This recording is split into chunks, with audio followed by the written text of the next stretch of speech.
So today I am going to be talking about my favorite TV shows. Ba-ba-ba! So I watch a lot of TV shows actually, but the funny thing is I don't really watch a lot of actual TV. I watch most of my shows on the internet, whether it's Netflix or Hulu Plus or whatever. I tend to watch most of my shows on the computer screen rather than the TV screen. And so because of that, I binge watch a lot of shows, and there's a lot of shows that are my favorite TV shows that are no longer on the air anymore. So I thought I would just share with you my top 10 favorite TV shows of all time, at least at this moment, because probably in a few months when I watch more TV shows, this list will change a little bit. I'm gonna start at number 10, and so my number 10 favorite TV show of all time is Brooklyn Nine-Nine. So Brooklyn Nine-Nine just finished its second season, I believe, and it was renewed for a third season, so I'm fully caught up on the show, and I absolutely love it. I think it is so funny, and I love the characters. I love that it's a cop show that's comedic, because there's a lot of cop shows and like crime shows and stuff that are very serious and dramatic and blah blah blah. And then this is just like so fun and comedic, and it's like nobody gets shot hardly ever or dies or anything like that. It's just all happy, fun, good times,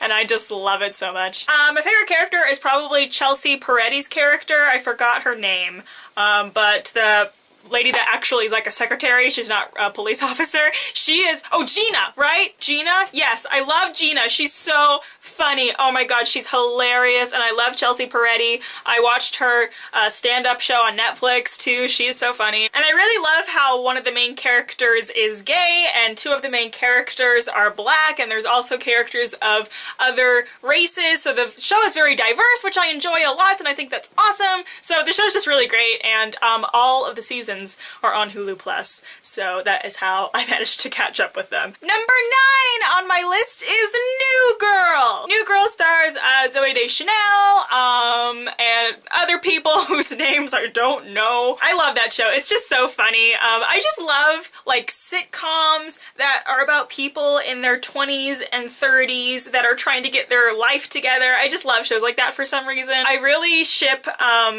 I can't remember characters' names. I'm really sorry. What is her? Jess. I ship Jess and Nick so hard. I love them together. I also really love Schmidt. I think he's hilarious. He's so funny. I love him. I love Schmidt. And of course I love Jess's best friend, whose name, Cecilia. I love Cecilia. Cece. I love Cece. She's great. And then Winston. Oh my god, I love Winston. Winston's adorable, okay? He's just the greatest. And I like Coach, but like I was fine when Coach wasn't on the show. You know, like in the pilot episode I was like, this Coach character is kind of intense. So I was actually kind of happy when they replaced Coach with Winston in the second episode, because I like Winston more. But, you know, I'm okay with it. I like the whole crew. They're awesome. Number 8 on my list is a show that I just recently finished binge watching, and that show is Switched at Birth. Switched at Birth is about two girls who were switched at birth. I think that's pretty self-explanatory, but the cool thing about this show is that one of the girls that was switched at birth is deaf, and so we get to see a lot of the deaf culture and the deaf community and stuff in the TV show. I was a little bit educated already on the deaf community and culture before I watched this show, because I took American Sign Language for 2 years in high school, and so I understood a lot of that, but I think for most people that are hearing and not a part of the deaf community at all, they aren't really aware that there is a deaf community, and they aren't aware how strong it is, and I think this show is really educational in that way. So I watched the first season of Switched at Birth, like the first half of the first season of Switched at Birth when it came out, and then I tried to keep up with it, and then I just kind of lost track, like in the middle of season 2. So recently I noticed that they had the first 3 seasons and the first half of the 4th season, so basically the most current seasons, they all had on Netflix, and so I was like, I'm gonna binge watch Switched at Birth again from the beginning, and I did, and I love it so much. I love that freaking TV show, oh my gosh. First of all, I love Bay. Bay is my favorite character. Bay is Bae, okay? Like, can we just, I love Bae. I love her. She's so great. What's the actress's name? Vanessa Morano? Yeah, and she has a sister named Laura Morano that's on some Disney Channel show called Austin Alley or something. Yeah, I love Vanessa though. She is great. I love Katie Leclerc, who plays Daphne on the show, and cool thing is that she's actually hard of hearing in real life. She's not deaf like Daphne's character, but she's hard of hearing and she knows sign language fluently before she was cast. That's cool. I love Emmett. Oh my goodness. And I love Bemmett, Bae and Emmett together. I love them. I love how they are always like, they always call Emmett the deaf James Dean. I think that's great. He really is a deaf James Dean. And then we have Travis. I love Travis, and Travis is like, what did, I think Bae said one time that Travis was the deaf Matt Dahlman or something, I can't remember. But I love Bae and Emmett together so much, but it's such an emotional roller coaster. The two of them, they are just like, we love each other, no we don't, yes we do, no we don't. It's so, oh my god, it's so stressful. Their relationship is such a stressful thing to witness on that freaking TV show, but I don't care, I still ship it so hard. I love all the characters, really. All the characters are really, really great. I love that there's a lot of actual deaf actors playing the deaf characters on the show. I think all of the characters on the show who are deaf in real life, except for Katie Leclerc, who plays Daphne. I think she's the only one that's not actually deaf in real life. Okay, next on my list is Friends. I love Friends. I'd never seen Friends before this year, actually. I had never seen Friends. I'd seen maybe like 2 or 3 random episodes that were on TV at some point, but I never actually like watched the show from beginning to end. I didn't know any of the characters' names. All I knew was that Jennifer Aniston was on it, and everybody wanted her to get with Ross, and that's all I knew. That's pretty much all I knew. And then I watched the show, and I binge watched all 10 seasons in like a month.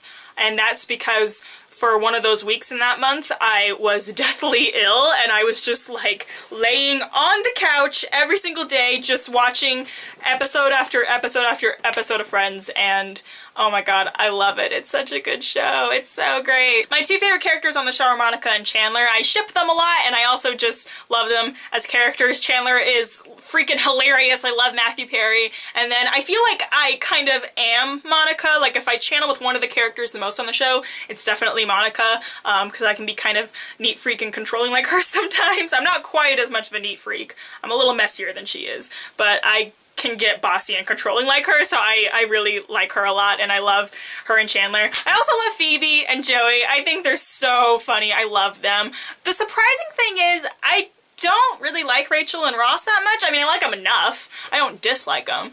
But Rachel would just get on my nerves because she's so spoiled and bratty. Next on my list is The 100, which is a show that has only been on for a couple of seasons now. The 2nd season just ended a few months ago, and I'm totally caught up on it. The 100, if you don't know, is basically, it takes place 100 years in the future, and so I think it's as if right now, if something happened to the Earth where it got polluted, and all the humans tried to go up into space to save themselves and wait for the Earth to calm down so they could come back down again. That's like the premise of the show. And so what happens is they're like up in space in this thing called the Ark, and they decide that they want to see if the Earth is ready for people on it. So they're very strict about like the crime policies and stuff because they have limited resources since they're up in space. So if you're over 18 and you commit any crime, they kill you, and if you're under 18, they just lock you up. And so what they decide to do is they decide to send 100 of the locked up kids that committed a crime of some sort down to the Earth to see if it's survivable. So yeah, I watched this show after like all of my booktube friends begged me to watch it. I finally watched it because the 1st season was on Netflix, and then I found a way to watch the 2nd season up to a certain point, and then I watched the rest of the episodes that were on Hulu, and oh my god, guys, I love it. It's so good. I love Clark, obviously, and oh my god, Bellamy. Bellamy is Bae. Bellamy is Bae. And if you're wanting to know which I ship more, like what's it called? Is it Clexy and Bellark. I ship Bellark, okay? I'm sorry. I wanted to ship Clexi after seeing, or whatever it is. I wanted to ship them after seeing everything on Tumblr about them because I was like, oh, there's a bisexual character on a TV show. I want to ship it, but I can't help it. I ship Bellark so much. Yeah, love them. Octavia's pretty cool. She's a pretty cool character. Raven is probably my favorite character, actually. She's so badass. I just love her. She's just, she's awesome. She's so, so great. I love how diverse the show is and how feminist the show is and how nobody makes a big deal out of, like, there's a lot of girls in power and nobody's ever like, hey, you can't tell us what to do because you're a girl. Nobody ever says that on the show, and I think that's awesome. It's so great. Some of the show's a little bit ridiculous, like the whole Grounders inventing their own language after being on the Earth by themselves for 100 years. Why would you invent your own language? Yeah, the first and second season were really good, and I'm dying for the third season. Number 5 on my list is Orange is the New Black. I adore this TV show so much. If you don't know, Orange is the New Black is about a girl named Piper who a long time ago, and I think it's like she was either in college or it was right after college, she kind of went through this phase where she dated a lesbian and she smuggled some drugs one time in an airport just because she didn't really know what was going on, and she gets caught for it and gets arrested and has to go into prison for like 15 months, I think is her original sentence. Yeah. So I watched the first season of the show pretty quickly after it came out on Netflix for the first time, and I loved the first season. Then the second season came out a year later, and I loved the second season. And then the third season is either about to come out or just came out, depending on when I post this video. I love everyone. Piper's great. I love Alex, and I love Alex and Piper together.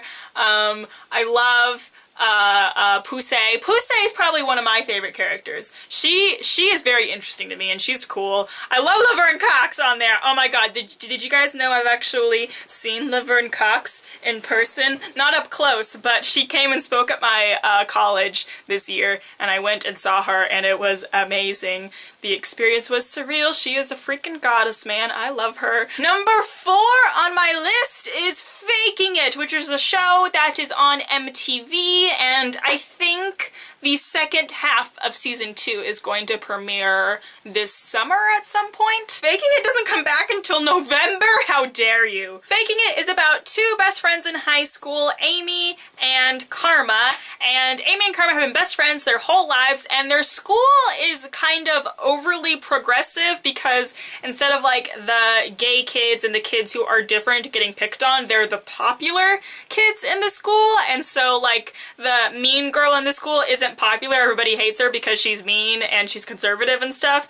So it's kind of like almost backwards in that way compared to what we normally see in shows and movies about high school. And so Karma really wants to be popular, so her and Amy get into this situation where everybody thinks they are a lesbian couple. So Karma just tells Amy that they shouldn't correct them and they should just go ahead and pretend that they are a couple and they're in love and everything so that she can be popular.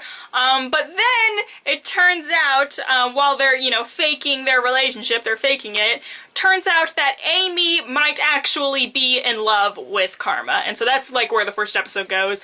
Takes off from there. It's super good. I love it. It's such a good show. I love Amy so much. I just want her to be happy. And yeah, I think it's on a hiatus right now. It's been on a hiatus for several months. Number 3 on my list is Big Brother. This is the one and only reality show on my list, so the premise is a little different for this one. If you've never seen Big Brother before, it's one of the oldest reality shows that we have. It started around the same time as Survivor, so they're kind of like the 2 most iconic reality game shows ever, Survivor and Big Brother. Big Brother, basically, what happens is a bunch of people sign up to be on the show, and they all get sent into this house, and they have to live in this house for an entire summer, and each week they all vote out people in the house to leave and everything, and until eventually it gets to the end, and then whoever wins like $500,000, I think, and the title of the winner of Big Brother. So the house guests are completely cut off from the rest of the world. They don't have phones or computers or anything. They have no idea what's going on in the world. And so when they're in the house and everything, they're being filmed 24/7, and it's kind of just like one big social experiment. And the other cool thing about the show is there's actually online live feeds where you can watch what they're doing every moment of every day, which sounds super creepy, but that's why the show is called Big Brother, because it's like from the George Orwell novel, 1984, Big Brother's always watching. Everybody's always watching. That's kind of like the point of the show. And there's competitions every week, and then like they vote for a head of household every week, and that person nominates 2 people to be the people nominated to be evicted from the house and everything, and it's just great. It's a really good show, and its 17th season starts this summer. I'm super excited for it. I watched it for the very first time last summer. I watched the 16th season, the actual episodes, and I also watched the live feeds, and then I went back and I rewatched old seasons, and I've seen every single season except for like 1 through 7. Number 2 on my list is Parks and Recreation. I love this show, and I wish I would have watched it sooner because it is my second favorite TV show of all time, and I watched it for the first time in January, I believe, like December, January-ish. Yeah, it's such a good show, and the problem was I tried to watch the first season a few years ago, and I didn't like the first season, so I just stopped. It gets so good after the first season. Like, I'm so mad at myself now for not watching it sooner, because now the show's over. It just ended its 7th season a few months ago, and it's so good. I love it so much. I love Amy Poehler and Adam Scott and just Aubrey Plaza, Chris Pratt. I love them all. I love them all. So number 1 on my list of favorite TV shows of all time, this is a big one. It's number 1. My favorite TV show of all time is How I Met Your Mother. How I Met Your Mother. I love that show so much. I watched it for the first time a couple of years ago, actually a few years ago now, 2012. The summer of 2012 was the first time I watched How I Met Your Mother. I binge watched the first 6 seasons on Netflix, then I caught up on season 7, and then season 8 came out, and I watched it as it came out, and then I watched the last season as it came out last year. And so good. I love it. Every single season, every single episode is great. Obviously it has its ups and downs. Not every episode is perfect. A lot of people hated the finale. Don't get me started, okay? I actually liked the finale, and I bawled my eyes out when it aired, and then I get on Twitter and everybody's ranting about how much they hated it. Yeah, I love all 5 of the characters. I love Barney, Robin, Lily, Marshall, and Ted. I love them all. I don't know if I can pick a favorite because I just love them all equally. They're like my children. I love that show so much. I've seen every episode like 10 times. It's so good. It's my comfort show. Anytime I'm sad, I go and rewatch episodes of How I Met Your Mother. It's just great. I love it. It's so good. Thank you guys so much for watching this video. I hope you enjoyed it, and I hope you have a fantastic day, and I will see you next time. Bye!